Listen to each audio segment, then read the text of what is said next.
ಸ್ನೇಹಿತರೆ ನಮಸ್ಕಾರ. ಜಿಕೆ ಪ್ರಶ್ನೆ ಪತ್ರಿಕೆ 1ರ ಪಾರ್ಟ್ 4 ವಿಡಿಯೋಗೆ ತಮಗೆಲ್ಲರಿಗೂ ಸ್ವಾಗತ.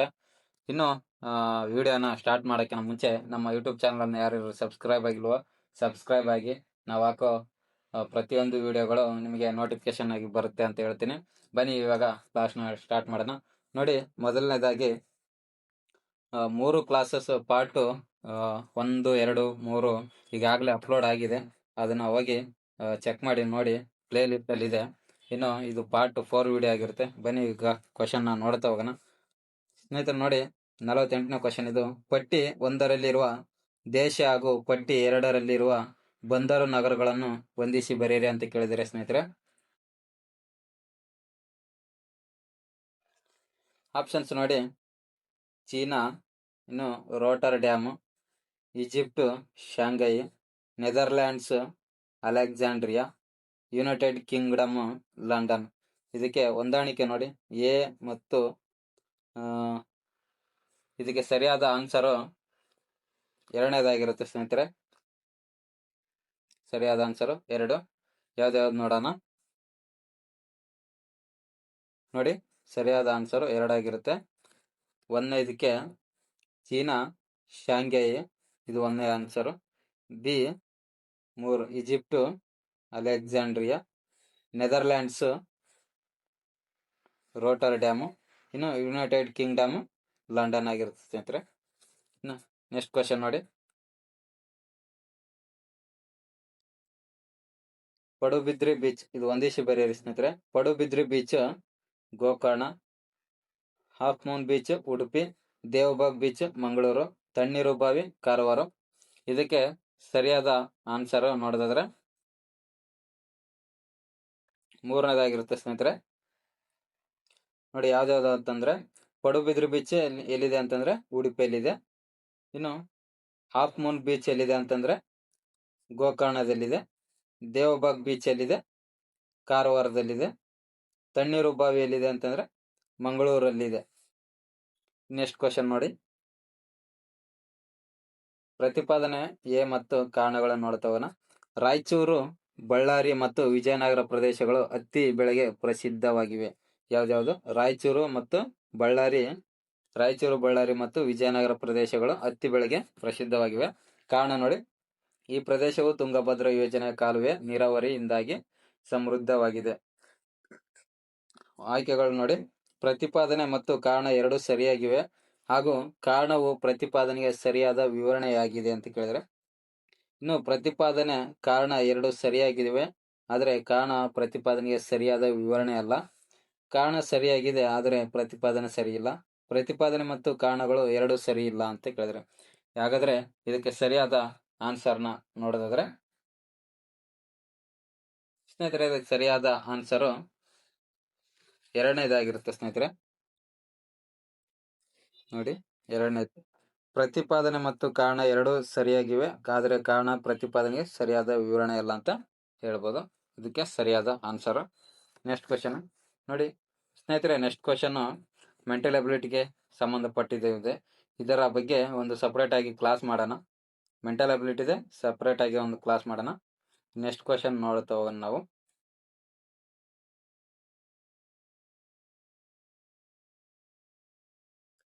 ನೋಡಿ, ನೆಕ್ಸ್ಟ್ ಕ್ವಶನ್. ಎತ್ತಿನಹೊಳೆ ಸಮಗ್ರ ಕುಡಿಯುವ ನೀರಿನ ಯೋಜನೆ ಡ್ಯಾಶ್ ದ ಪ್ರಮುಖ ಯೋಜನೆ ಆಗಿದೆ. ಆಪ್ಷನ್ಸ್ ನೋಡಿ: ಕಾವೇರಿ ನೀರಾವರಿ ನಿಗಮ ನಿಯಮಿತ, ಕರ್ನಾಟಕ ನೀರಾವರಿ ನಿಗಮ ನಿಯಮಿತ, ಇನ್ನು ಕೃಷ್ಣ ಭಾಗ್ಯ ಜಲ ನಿಗಮ ನಿಯಮಿತ, ಇನ್ನು ವಿಶ್ವೇಶ್ವರಯ್ಯ ಜಲ ನಿಗಮ ನಿಯಮಿತ. ಇದಕ್ಕೆ ಸರಿಯಾದ ಆನ್ಸರ್ ಯಾವ್ದಪ್ಪ ಅಂತಂದ್ರೆ ವಿಶ್ವೇಶ್ವರಯ್ಯ ಜಲ ನಿಗಮ ನಿಯಮಿತ ಆಗಿರುತ್ತೆ ಸ್ನೇಹಿತರೆ. 4ನೇದು ಆಪ್ಷನ್ಸ್ 4 ಸರಿಯಾದ ಉತ್ತರ. ಎತ್ತಿನಹೊಳೆ ಸಮಗ್ರ ಕುಡಿಯುವ ನೀರು ಯೋಜನೆಗೆ ವಿಶ್ವೇಶ್ವರಯ್ಯ ಜಲ ನಿಗಮ ನಿಯಮಿತ ಪ್ರಮುಖ ಯೋಜನೆ ಆಗಿದೆ ಅಂತಾನೆ ಹೇಳ್ಬೋದು. ಇನ್ನು 63ನೇದು ನೋಡಿ. The central soil and water conversion the central soil and water conversion research and training institute ಅನ್ನು 1954 ಅಲ್ಲಿ ಎಲ್ಲಿ ಸ್ಥಾಪಿಸಲಾಯಿತು ಅಂತ ಕೇಳಿದ್ರೆ, ಆ ಆಪ್ಷನ್ಸ್ ನೋಡಿ: ಬಳ್ಳಾರಿ, ಚಾಮರಾಜನಗರ, ಉಡುಪಿ, ಮಂಡ್ಯ. ಇದಕ್ಕೆ ಸರಿಯಾದ ಆನ್ಸರ್ ಯಾವ್ದಪ್ಪ ಅಂದ್ರೆ ಬಳ್ಳಾರಿಯಲ್ಲಿ ಸ್ನೇಹಿತರೆ. ಬಳ್ಳಾರಿಯಲ್ಲಿ ಸ್ಥಾಪಿಸಲಾಗುತ್ತದೆ. ಒಂದನೇದು ಆಪ್ಷನ್ಸ್ ಅದು. ನೆಕ್ಸ್ಟ್, ಈ ಕರ್ನಾಟಕದ ಈ ಕೆಳಕಂಡ ಜಿಲ್ಲೆಗಳನ್ನು ಭೌತಿಕ ವಿಸ್ತೀರ್ಣಕ್ಕೆ ಸಂಬಂಧಿಸಿದಂತೆ 2021ರಲ್ಲಿ ಇದ್ದಂತೆ ಅತಿ ಚಿಕ್ಕ ಜಿಲ್ಲೆಯಿಂದ ದೊಡ್ಡ ಜಿಲ್ಲೆ ಇರುವಂತೆ ಶ್ರೇಣಿಯಲ್ಲಿ ವ್ಯತ್ಯಾಸ ಮಾಡಿ ಅಂತ ಕೇಳಿದ್ರು.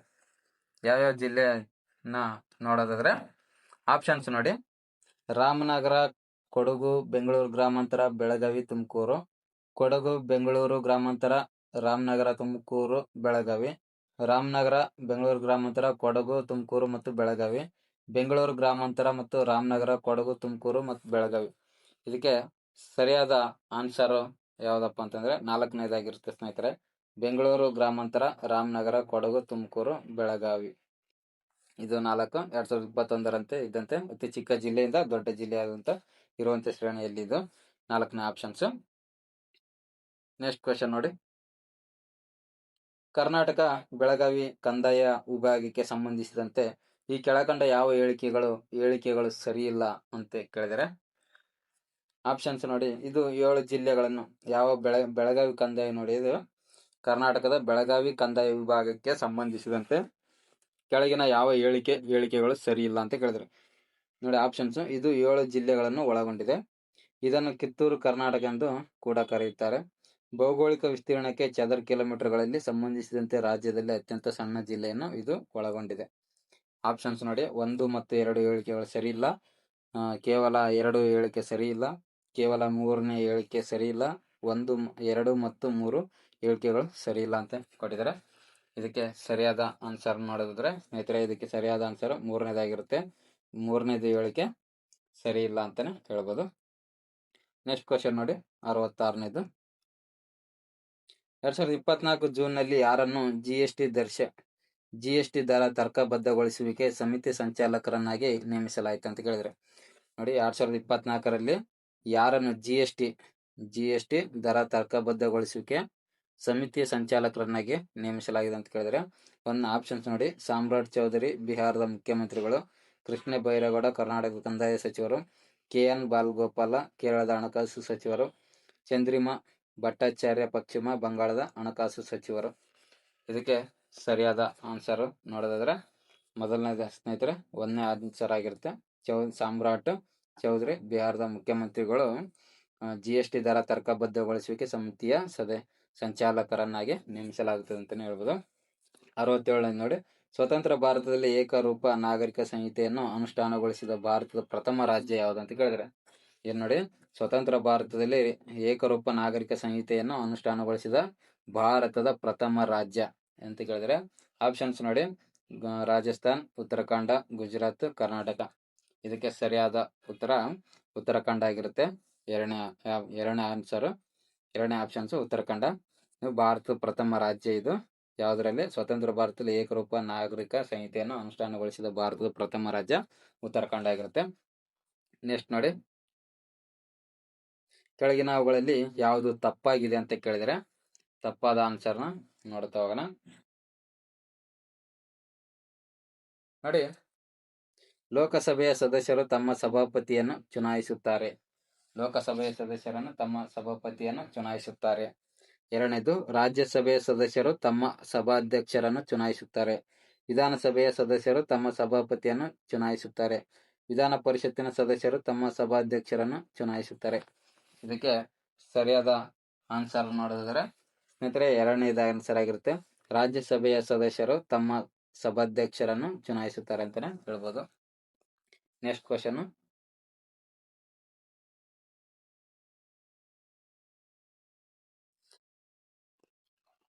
ಅರವತ್ತೊಂಬತ್ತನೇ ಕ್ವಶನ್ ನೋಡಿ. ಕರ್ನಾಟಕ ರಾಜ್ಯ ಗ್ರಾಮೀಣಾಭಿವೃದ್ಧಿ ಮತ್ತು ಪಂಚಾಯತ್ ರಾಜ್ ವಿಶ್ವವಿದ್ಯಾಲಯ ಗದಗದ ಧ್ಯೇಯ ವಾಕ್ಯ ಏನಂತ ಕೇಳಿದರೆ ಯಾವುದು? ಕರ್ನಾಟಕ ಗ್ರಾಮೀಣಾಭಿವೃದ್ಧಿ ಮತ್ತು ಪಂಚಾಯತ್ ರಾಜ್ ವಿಶ್ವವಿದ್ಯಾಲಯ ಗದಗದ ಧ್ಯೇಯ ವಾಕ್ಯ ಯಾವ್ದಂತ ಕೇಳಿದ್ರೆ ಆಪ್ಷನ್ಸ್ ನೋಡಿ: ಕೃಷಿ ಮೂಲಂ ಜಗತ್ ಸರ್ವಂ. ಎರಡನೇ ಆಪ್ಷನ್ ನ ಸಮೃದ್ಧಿ ಕೃಷಿ ವಿನಃ, ವನ್ನ ಬಿತ್ತೇವು ಹೊಲಕ್ಕೆಲ್ಲ. ನಾಲ್ಕನೇದು ಗ್ರಾಮೀಣ ಬೇರು ಜಾಗತಿಕ ಮೇರು ಅಂತ ಕೇಳಿದ್ರೆ ಇದಕ್ಕೆ ಸರಿಯಾದ ಆನ್ಸರ್ ನೋಡಿದ್ರೆ ಗ್ರಾಮೀಣ ಬೇರು ಜಾಗತಿಕ ಮೇರು ಅಂತ ಹೇಳ್ಬೋದು ಸ್ನೇಹಿತರೆ. ಇದಕ್ಕೆ ಸರಿಯಾದ ಉತ್ತರ 4ನೇದಾಗಿರುತ್ತೆ. ಇನ್ನು 75 ನೋಡಿ, ಕೆಳಗಿನ ಸಮಿತಿಗಳಲ್ಲಿ ಯಾವುದರ ಶಿಫಾರಸ್ಸಿನ ಮೇರೆಗೆ ಕೇಂದ್ರ ಜಾಗೃತ ಆಯೋಜನವನ್ನು ಸ್ಥಾಪಿಸಲಾಯಿತು ಅಂತ ಹೇಳಿದ್ರೆ ನೋಡಿ, ಸಂತಾನಂ ಸಮಿತಿ, ಕೃಪಾಲಾನಿ ಸಮಿತಿ, ಗೋರವಾಲ್ ಸಮಿತಿ, ಗಂಗರಾಜನ್ ಸಮಿತಿ. ಇದಕ್ಕೆ ಸರಿಯಾದ ಉತ್ತರ ಸಂತಾನಂ ಸಮಿತಿಯಾಗಿರುತ್ತೆ ಸ್ನೇಹಿತರೆ. ಇನ್ನು ನೆಕ್ಸ್ಟ್ ಕ್ವಶನ್ ನೋಡಿ, 71. ಈ ಕೆಳಗಿನ ಹೇಳಿಕೆಗಳಲ್ಲಿ ಯಾವುದು ಸರಿಯಲ್ಲ ಅಂತ ಕೇಳಿದ್ರೆ, ಸಾರ್ವಜನಿಕ ಲೆಕ್ಕಪತ್ರ ಸಮಿತಿಯು ರಾಜ್ಯಸಭೆಯ ಸದಸ್ಯರನ್ನು ಮಾತ್ರ ಒಳಗೊಂಡಿರುತ್ತದೆ. ಸಾರ್ವಜನಿಕ ಲೆಕ್ಕಪತ್ರ ಸಮಿತಿಯು ಅತ್ಯಂತ ಹಳೆಯ ಹಣಕಾಸು ಸಮಿತಿ. ಸಾರ್ವಜನಿಕ ಲೆಕ್ಕಪತ್ರ ಸಮಿತಿಯ ಸದಸ್ಯರ ಅಧಿಕಾರಾವಧಿ 1 ವರ್ಷ. ಮಂತ್ರಿಯೊಬ್ಬರು ಸಾರ್ವಜನಿಕ ಲೆಕ್ಕಪತ್ರ ಸಮಿತಿಯ ಸದಸ್ಯರಾಗಲು ಅರ್ಹರಲ್ಲ ಅಂತ ಕೇಳಿದ್ರೆ ಇದಕ್ಕೂ ಸರಿಯಾದ ಆನ್ಸರ್ 1ನೇದಾಗಿರುತ್ತೆ ಸ್ನೇಹಿತರೆ. ಸಾರ್ವಜನಿಕ ಲೆಕ್ಕಪತ್ರ ಸಮಿತಿ ರಾಜ್ಯ ಸಭೆಯ ಸದಸ್ಯರನ್ನು ಮಾತ್ರ ಒಳಗೊಂಡಿರುತ್ತದೆ ಅಂತಾನೆ ಹೇಳ್ಬೋದು. ಇದಕ್ಕೆ ಸರಿಯಾದ ಆನ್ಸರ್ 1ನೇದು. 72 ನೋಡಿ,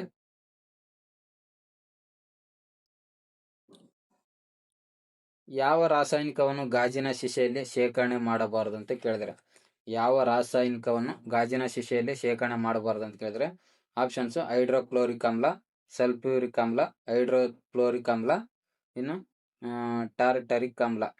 ಇದಕ್ಕೆ ಸರಿಯಾದ ಆನ್ಸರ್ 3ನೇದಾಗಿರುತ್ತೆ ಸ್ನೇಹಿತರೆ. ಹೈಡ್ರೋಕ್ಲೋರಿಕ್ ಆಮ್ಲ ಗಾಜಿನ ಶಿಶೆಯಲ್ಲಿ ಶೇಖರಣೆ ಮಾಡಬಾರ್ದು ಅಂತಾನೆ ಹೇಳ್ಬೋದು. ಇದಕ್ಕೆ ಸರಿಯಾದ ಉತ್ತರ ಹೈಡ್ರೋಕ್ಲೋರಿಕ್ ಆಮ್ಲ. 73ನೇದು, ಈ ಕೆಳಗಿನ ರಸಗೊಬ್ಬರಗಳನ್ನು ಪರಿಗಣಿಸಿ ಅಂತ ಕೇಳಿದ್ರು. Urea, ammonium nitrate, triple super phosphate, potassium sulphide ಮೇಲಿನ ಯಾವ ರಸಗೊಬ್ಬರ ಸಾರಜನಕ ಯುಕ್ತ ರಸಗೊಬ್ಬರವಾಗಿದೆ ಅಂತ ಕೇಳಿದ್ರೆ ಎ ಮತ್ತು ಸಿ, ಎ ಮತ್ತು ಬಿ, ಎ ಬಿ ಮತ್ತು ಸಿ, ಬಿ ಸಿ ಮತ್ತು ಡಿ. ಇದಕ್ಕೆ ಸರಿಯಾದ ಆನ್ಸರ್ ಎ ಮತ್ತು ಬಿ ಆಗಿರುತ್ತೆ ಸ್ನೇಹಿತರೆ. ಎ ಮತ್ತು ಬಿ ಇದಕ್ಕೆ ಸರಿಯಾದ ಆನ್ಸರ್ 2ನೇದು, ಎ ಮತ್ತು ಬಿ. ನೆಕ್ಸ್ಟ್ ಕ್ವಶನ್ ನೋಡಿ, 74ನೇದು,